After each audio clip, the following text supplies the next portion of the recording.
بسم الله الرحمن الرحيم. الحمد لله رب العالمين، الصلاة والسلام على المبعوث رحمة للعالمين نبينا وإمامنا محمد وعلى آله وأصحابه أجمعين. أما بعد. Assalamu alaikum wa rahmatullahi ta'ala wa barakatuh. May Allah bless you all, those who are in attendance, those brothers and sisters throughout Allah subhanahu wa ta'ala's gracious, beautiful, spacious earth as well. Tonight's session, as you already know, is going to be on selected readings from the book Jami Bayanil wa Fadlihi.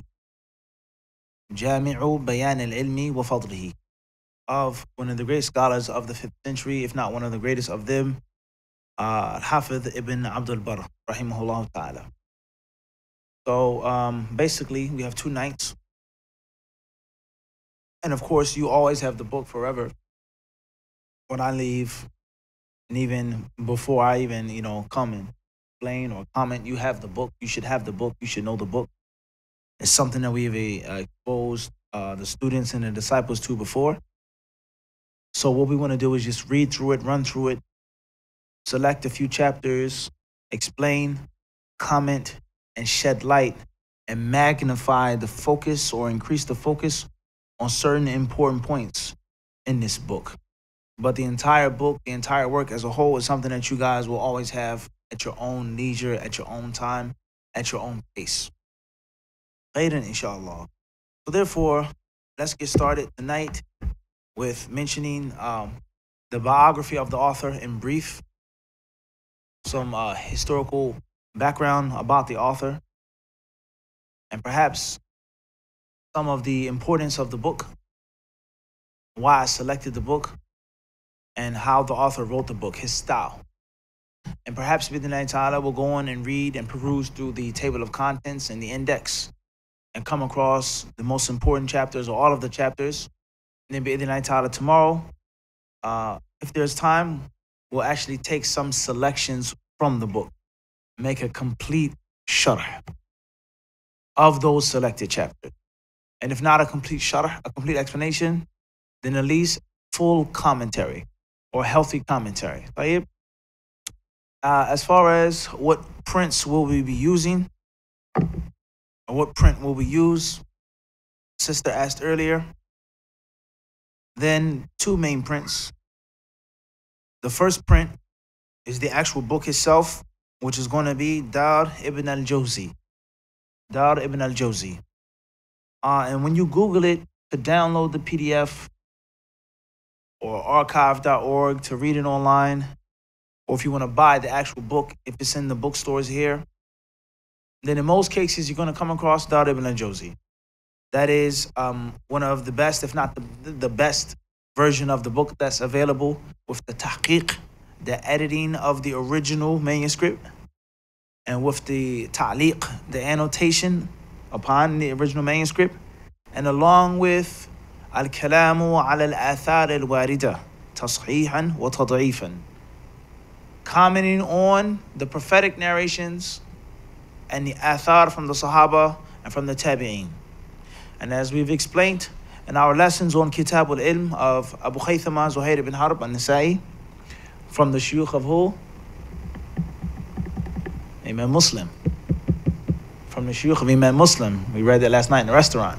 Zuhair ibn Harb, right? From the shuyukh of Imam Muslim. You see, you got it now, how it clicks. Not through memorizing, studying, but through what? Murur. Keep passing, going over it. Al-Muhim, we explained in our lessons on Kitab al-Ilm of Zuhair ibn Harb the difference between a tahqiq and a ta'liq and a takhrij. And there are many people in the Middle Eastern world and in the Western world who confuse the 3 things. And there's no talazum between this and that. And I'm speaking now to the mutafawwiqeen wal mutafawwiqat. Inna al-mutafawwiqina wal mutafawwiqat, right? We're speaking to the students who are a bit advanced right now, in person and online. When they say tahqiq then it means to take the manuscript, the al-asl al-makhtut, the handwritten manuscript, either by the author or one of his students, and to make it look like this, printed. Everyone understand this? Printed. Colons, hyphens, commas, dots, periods, exclamation marks, question marks, paragraphs laid out, multiple. That's tahqiq al-nas. And taking the three versions of the manuscript, al-usul al-makhtuta or al-makhtutat, and comparing them and looking to which one is complete, which one is most accurate, which one is the oldest, which one was written by the author himself. You understand this? And then coming out with asah ma yumkin, the most authentic version of the book, ala aqrabi suratin mumkin, in the style and the way that the author intended, as close as possible. Everyone understand this? Without 50 million footnotes, and without making it into a huge size in which a small risala becomes 500-page book. That's not how the author meant. The author wrote a risala latifa, muqaddimah. Everyone understand this? So taking the usul al-makhtuta, the manuscripts, we have three manuscripts of the book. One is written by Ibn Abdul Barr, one is written by one of his direct disciples, and the third is manqula an as-sabiqatayn. But it may be akmal, it may be ajmal, it may be awdah, maybe easier script. But that's not going to be the thing that you're going to make your i'timad upon. You're going to go back to the first makhtut, even if it's difficult to read or even if it's naqis, and that's going to be your asl. So you take the manuscript and you're going to type it out. And anything that you can't see, you can't decipher, or it's too difficult, you go back to those other two. Maybe the student's handwriting was better than the author, or easier. And the third one, the nasikh, who could have just been hired. He wasn't an alim at all. He was a katib. He may have seen it, deciphered it, and wrote it in a clear, simple, beautiful way. But it doesn't mean that it's asah, that it's more accurate. So you're going to put in the footnotes, you're going to make your rumuz, alif, zay, وفي الكذا وفي الهندية وفي you're going to say في الأصل فلان, the Istanbul version, this version, you refer to the other ones on the side. That is tahqiq. The hadith is sahih, da'if, sahu, Shaykh Al-Albani, that's not tahqiq. هذا ليس هو تحقيق. Everyone understand this? Number two is you make ta'liq, in which the author mentions a word and you put in the footnotes, it means this. وفي اللسان كذا وفي القاموس كذا. أنتم معنا؟ جاء في تاج الروس كذا. That's ta'liq. Or something which is mushkil, nas mushkil. أراد به كذا. Is mujmal, is mubayyin, etc. That's ta'liq. Or even a small commentary. And then the author mentions that Abu Hurairah radiallahu anhu reported that the Prophet sallallahu alaihi wasallam said, "Man su'ila an ilmin fakatamahu." And then he says in the footnotes, "Akhrajahu Ahmad, wa min tariq al-musannif fulan, wa fulan, wa alan, wa alan, wa alan, kulluhum min turuqin an fulan, an Abi Hurairah bihi marfu'an. Qultu wa sanaduhu hasan. Qultu wa isnaduhu da'if. Illa anna lahu shahidan wa qad tubi'." That's the takhrij of the hadith, wal hukm ala al-athar. So you may have a book in which there's no real tahqiq, but it's the kalam on the hadiths. And that's not what? That's not tahqiq. You may have a book in which the tahqiq has been done and he doesn't say anything about the hadiths. That's tahqiq, and it's no what? Takhrij. A person may make takhrij or may make tahqiq, but he may not explain or comment on anything which is weird or peculiar, and that's no what? Ta'liq. And the same applies to English. Editing something, annotating a thing, putting footnotes. Everyone understand this? I'm speaking, as I said before, the advanced students. Some people who may not be familiar with this, just be patient with us. Whereas our classes are for different levels of people. And alhamdulillah, this is not the first class that we've done on these types of books. So we don't necessarily have to make everything simple ABC. We've been doing this for a few times. We've mentioned many books in these sessions. Walillah alhamd. Everyone understand these points? So there's a difference. So the muhaqqiq, the editor, the annotator, he makes an introduction to the book. Everyone understand this? So be mindful of this, And just because the book has good ta'liq on it or takhrij, it doesn't mean that it is the most accurate tahqiq of the book. So Dar ibn al-Jawzi is the print, which is the best one available in my limited knowledge of the book.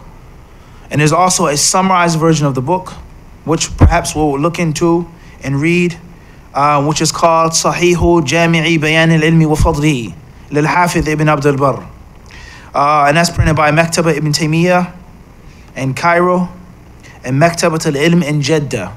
Obviously, Dar ibn al-Jawzi is well known in the kingdom, all right? And they're, alhamdulillah, they're well known for producing quality prints of books, walillah alhamd, for years. And obviously, the title of the summarized version, Sahih, the author of this, he's the muhaqqiq, he didn't have to say that. He could have just said Tahdhib. Tahdhib, Jami' Bayan Ilm Fadlihi. Don't transgress the boundaries on the author and saying this is the authentic version. So the author's version is what? The da'if version? This is a problem that many people they fall into. The best thing to say is Tahdhibu Jami' Bayan Ilm Fadlihi. And in the introduction mention Manhaji fi Tahdhib. حذفت المكرر حذفت ما تم الحكم عليه بالضعف حذفت كذا حذفت كذا حذفت كذا وبس. Ihtiram of the author. But that's a very long discussion. طيب, let's get started. Inshallah, say page down, page up, page down. So it says Talif Abi Umar Yusuf ibn Abdul Barr. He died in the year 463, and that's the editor's name, Abu al-Ashbal az-Zuhaydi. Dar ibn al-Jawzi, as I just explained to you. So the sisters and the brothers who asked, this is the print that we're going to be using. If you don't have it on your iPad, download it now. You should already have this book on your iPad. You should already have this book on your tablet, your Samsung tablet, if you are a self-respecting student of ilm. If you are self-respecting, listen carefully, if you respect yourself, you should already have this book in your library. If you don't respect yourself, and you're really not serious, then it may be the first time you may hear about this book. But if you're a self-respecting collector, it's already supposed to be in your what? In your collection. Moving forward. This one, the book was printed, At-Tabbatul Ula, 1994. The book was printed before this, obviously. But this print, Dar ibn al-Jawzi, is 94. Then he says, introduction. Muqaddimatu Kitab Jami' Bayan Ilm Fadlihi. Tayyib. That's by the editor as well. All right, he says here. Tayyib. Tarjamatul Hafidh Ibn Abdul Barr. Inshallah, we have a volunteer to read this, please. His biography, his life story. Who can read it for us? Anybody who volunteer to read for us? Khalid, Fadl.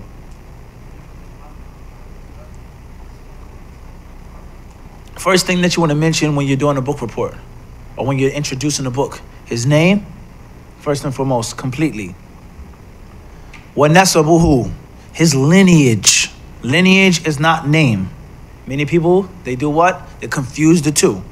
Someone's lineage is not his name. Everyone understand this?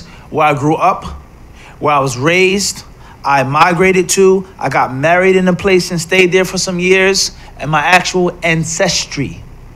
My actual ethnicity is not included in my what? My name.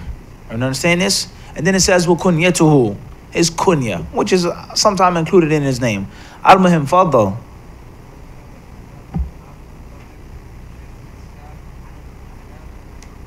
Tayyib, he starts off by praising him and giving him his due respect and value. هو الإمام والعلامة. يعني الإمام والعلام. The ta is for what? Mubalagha. Tayyib. He is the great, the grand master. That's what we say in English. The what? The grand master. Al-Imam al-Allama. Many people, they say the great scholar, the erudite, this. In English, that's not how we say it. We can what? Grandmaster. So the top. Everyone understand this? The highest title that you can get. Everyone understand this? Grandmaster. Tayyib. Not just master, but what? Grandmaster. Hafidhul Maghrib. He was the chief of the West. The chief of the West. And obviously the term Al-Maghrib back then, it didn't necessarily mean Morocco as it's used today. And along with many other words which have a usage now but are very different back then. And we had a discussion about this, Sheikh Mu'tasim, we talking about the ice cream, right? And Jordan and other countries. It's totally different than how it was back then. Remember, we were eating steak. Tayyib. Hafidhul Maghrib. the memorizer, the prodigy, the genius of the West, not necessarily Morocco. Meaning this includes Spain, Andalusia, Portugal, and parts of North Africa as well. Parts of what? North Africa as well.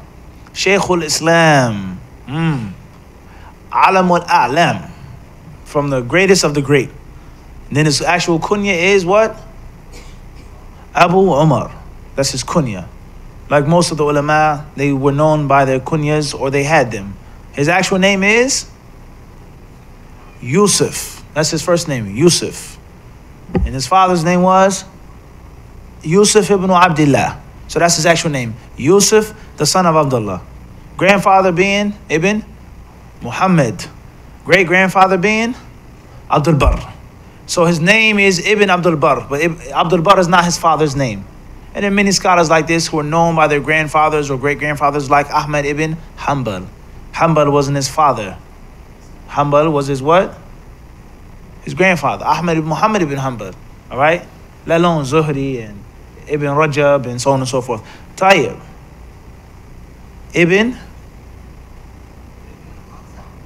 Al-Namari, Al-Qurtubi, Al-Andalusi. So now he's going into his lineage, what tribe he comes from, what clan he comes from, his country. Qurtubi comes from what country? Cordoba, exactly, Cordoba. And obviously that's a long discussion with regards to the history of Islam and the Muslims in Spain. The good and the bad.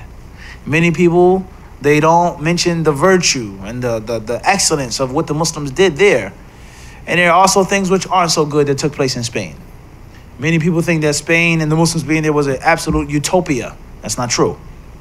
What happened there in Spain were the cause to many other atrocities and catastrophes in history. But that's a long discussion with regards to the Moors, all right? Especially when we talk about Western countries, the United States, North America. There are many historians who have all types of theories regarding the Moors and their state there, the Moorish Caliphate, so on and so forth. Long history. When we talk about the United States, when we talk about Canada, we talk about Morocco, North Africa, read about the Moors. طيب. So, Al-Qurtubi, Al-Andalusi. طيب. And then his madhab was what? Al-Maliki. He was a Maliki. All right? He was a Maliki. Was he a blind follower? Was he a bigot? Was he a staunch Maliki? No. Rather, he was Maliki. And the Muhakkak is going to mention later on that he changed his madhab. Some say that he used to be Shafi'i. Then he converted to Malikism. طيب. Fadl. He was an excellent author.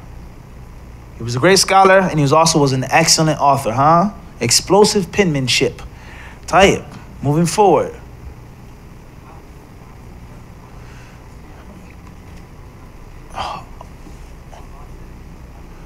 Now he's going into his genealogy, saying that he originally was Arabian. Because obviously, Andalusia and Spain and Portugal and Cordoba, these aren't places of the Middle East, or places where Arabs were known for being from and a part of. But he says that his lineage, that he was originally Arabian, him being born in a place and raised in a place. One may ask the question, as far as his background and actual information, that's fine. But if that's not the case, what does that have to do with anything? This is where he was from. Why is it even important to mention that he was originally Arabian? That's a very long discussion in itself. Moving forward, we'll add that too.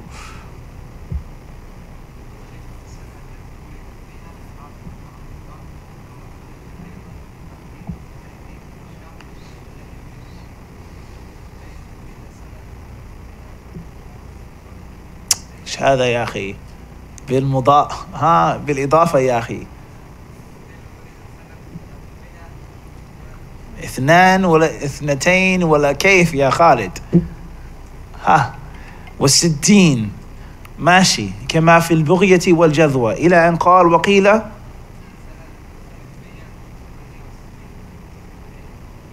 عدي جاوز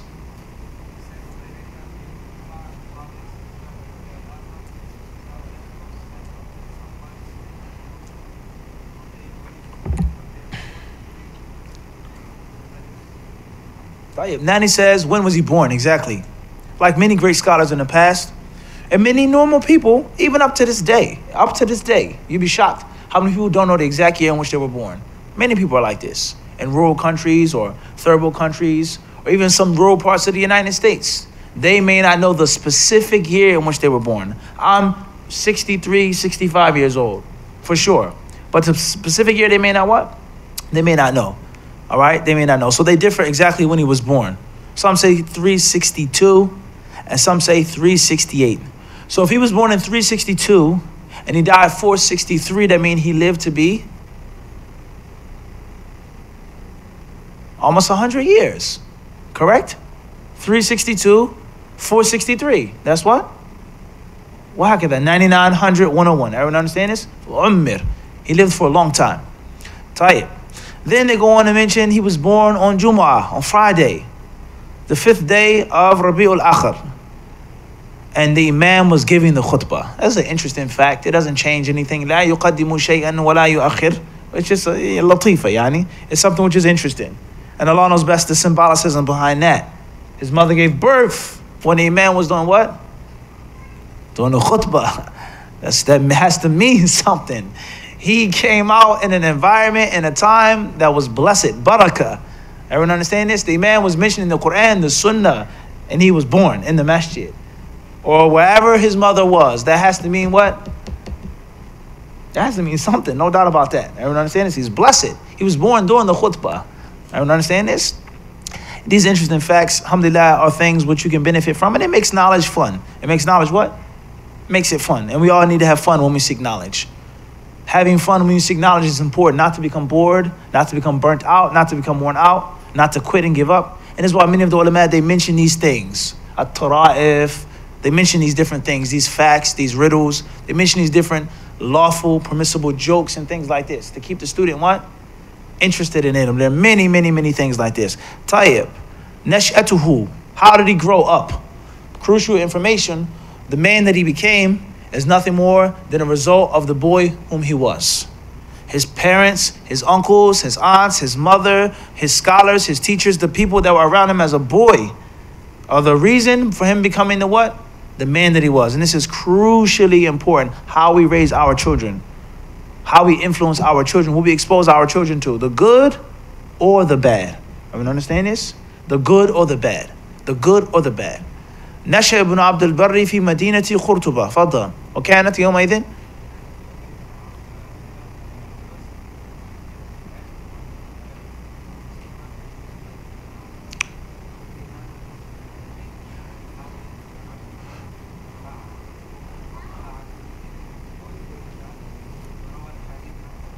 برع فيه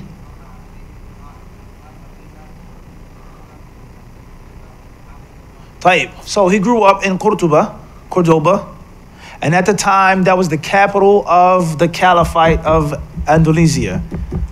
He grew up in a capital. Obviously, that's going to have an effect on his life as well. And many people, they say busy, populous cities are bad, they're dangerous, they're unhealthy, etc. Sometimes they are. But capitals bring many advantages as well. Capitals bring many advantages as well. And many people, they don't look on it. The inner city has its problems. The urban city, the metropolis. But these things also bring what? Several advantages. And from those advantages is that it's always bustling. People are coming in and going out. So sometimes you get the best of the best to come to your city. Those rural villages, this place, they may not go there. They may not be known. But the main city is always going to have, in most cases, is going to have several different personalities coming and visiting you. And that's a benefit when it comes to knowledge. Things that are available, the library that's available, the books that are available is going to be the best in the what? In the capital, let alone medicine. Being sick, a child dying at birth, the mother dying at childbirth. These things are going to be, inshallah ta'ala, less likely in the what? In the capital. So be mindful. The capital is not always evil, as many people think. The inner urban city is not always the bad place. It comes with its disadvantages. It also comes with its what? With advantages. And this, we're going to see here what the advantage was. It says that Cordoba, he says, Madinatul Ilmi wa Mahbitul Ilm. It was a city that was sprawling with knowledge. thriving with knowledge. It was full of ilm. Fuqaha, muhaddithin, qurra, reciters of the Quran, they all chose this place to stay and to dwell therein.